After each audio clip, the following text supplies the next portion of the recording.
सभी का वर्ग 7 की हिंदी की कक्षा में पुनः स्वागत है।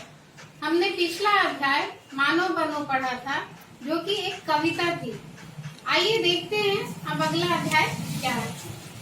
स्टार्ट। आज हम लोग पढ़ने जा रहे हैं नचिकेता।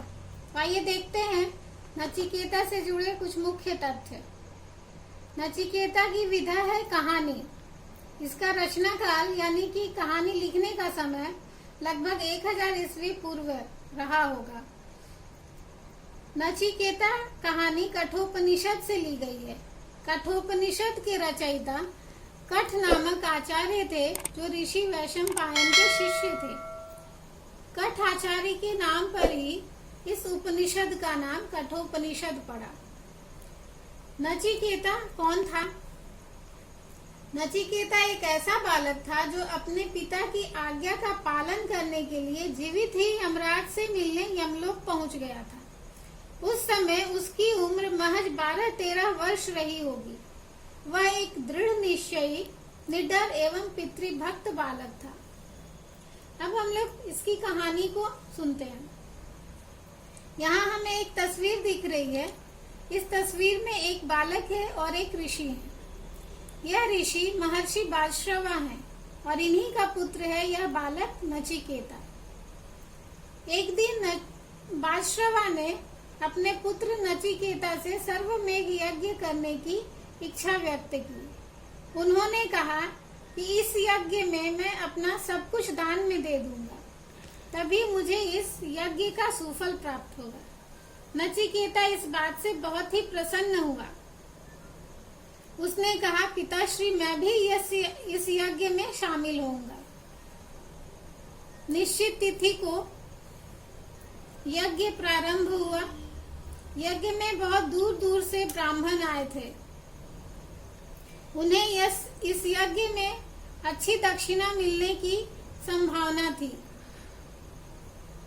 परंतु जैसे ही यज्ञ समाप्त हुआ, महर्षि बालश्रवा के मन में लालच भर आया और उन्होंने छांट कर बूढ़ी, कमजोर और दूध न देने वाली गायों का ही दान देना शुरू कर दिया। यह सब कुछ देखकर ब्राह्मण बहुत दुखी हुए, पर कोई कुछ नहीं बोला। इस बात से नचिकेता सबसे अधिक दुखी था, क्योंकि उसे पता था कि इस यज्ञ में अपना सब कुछ दे देने के बाद ही इस यज्ञ का सुफल प्राप्त होगा। उसने अपने पिता से कहा, पिताश्री आप तो अपना सब कुछ दान में देने वाले थे, फिर आप ऐसा क्यों कर रहे हैं? ऋषि चुप रहे। नचिकेता फिर बोला, पिताश्री आपका सबसे प्रिय तो मैं हूँ, आप मुझे ही दान में दे दें। अब महर्षि बालश्रवा क्रोधित हो गए और उन्होंने कहा कि मैं तुम्हें यमराज को दान में देता हूँ।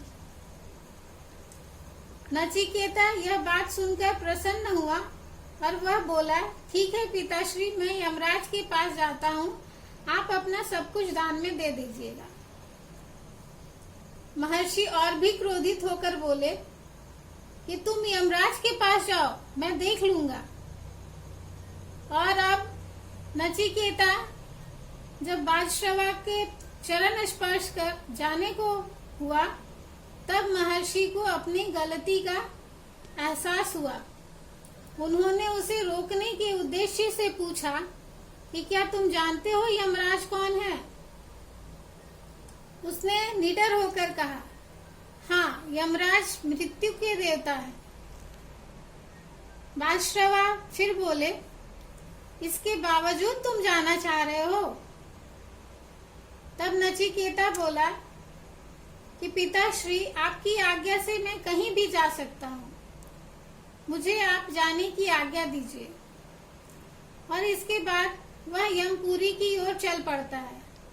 कई दिन कई रात गुजर जाने के बाद जब वह यमपुरी पहुंचता है,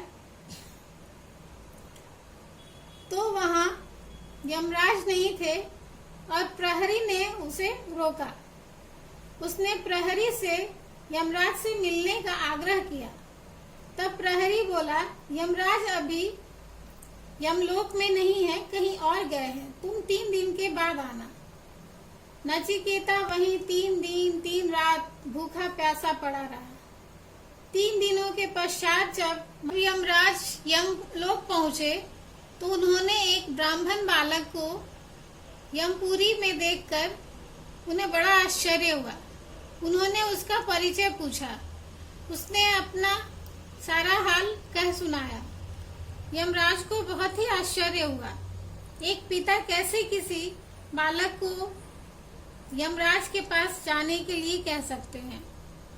उन्होंने उसे समझाकर वापस भेजने के लिए बहुत प्रयास किया, पर वह नहीं माना।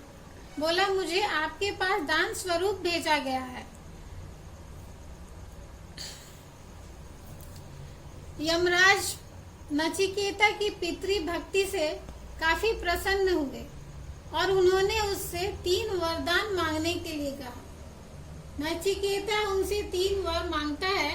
जो पहला वर है, पिताश्री का मुझ पर से क्रोध शांत हो जाए और उन्हें यज्ञ का सुफल प्राप्त हो। दूसरा, जिस विद्या से भय न उत्पन्न हो वह मुझे प्राप्त हो। और तीसरा वरदान था, आप मुझे आत्मा का रहस्य समझाइए। यमराज ने पहला 2 वरदान तो उसे दे दिया, पर तीसरे वरदान के लिए उन्होंने कहा, तुम कुछ और वरदान मांग लो। पर वह टस से मस नहीं हुआ। उसने कहा, नहीं, मुझे तो आत्मा का रहस्य ही जानना है। आप कृपया मुझे आत्मा का रहस्य बताएं। और तब यमराज ने उसे आत्मा का रहस्य बताया। ज्ञान प्राप्ति के पश्चात नचिकेता आत्मज्ञानी कहलाया। तो यह थी नचिकेता की कहानी।